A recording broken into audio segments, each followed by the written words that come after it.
একবার ভাবুন তো, আপনি আপনার বাড়িতে বা আপনার নিজ জায়গাতেই আপনি একটি পানির ট্যাঙ্কি তৈরি করবেন। কিন্তু কোনো না কোনো কারণে সেই পানির ট্যাঙ্কির একটি অংশ ভেঙে গিয়ে সেই পানি অন্যের জমিতে চলে যায় এবং তার ফসল বা অন্য কোনোভাবে তার কোনো আর্থিক ক্ষতি করে। যদিও এখানে আপনার কোনো ইনটেনশন ছিল না যে আপনিও তার ক্ষতি করবেন বা আর্থিক ক্ষতি করবেন, তবুও এখানে কি কোনো আইনি দায় তৈরি হয়? কিংবা আপনি এখানে কি ক্ষতিপূরণ দিতে বাধ্য? এমনই একটি জগৎবিখ্যাত মামলা নিয়ে আজকে আপনাদের সাথে কথা বলব। সালটা ১৮৬০ সাল।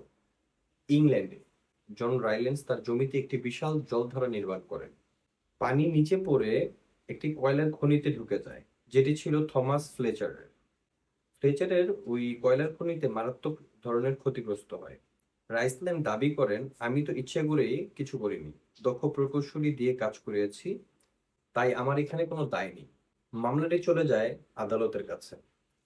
আদালত সিদ্ধান্ত দেয়, যদি কেউ নিজের জমিতে এমন কোনো অস্বাভাবিক বা বিপজ্জনক বস্তু নিয়ে আসে যা বেরিয়ে গেলে অন্যের ক্ষতি হতে পারে, তাহলে সেই বস্তু বেরিয়ে গিয়ে ক্ষতি করলে তিনি ক্ষতিপূরণ দিতে বাধ্য, যদিও তিনি অবহেলা নাও করে থাকেন। এই নীতিকে বলা হয় স্ট্রিক্ট লিয়াবিলিটি।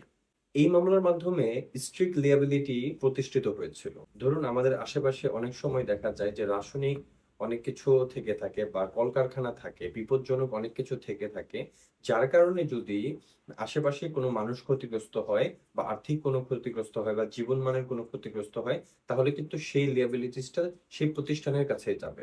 আমি এটা বলছি ১৮৬০ সালে একটি আহ মানে এটাকে বলা হয় স্ট্যাটিউট, সেইটা প্রতিষ্ঠিত হওয়ার একটা মামলার কাহিনী। ধন্যবাদ।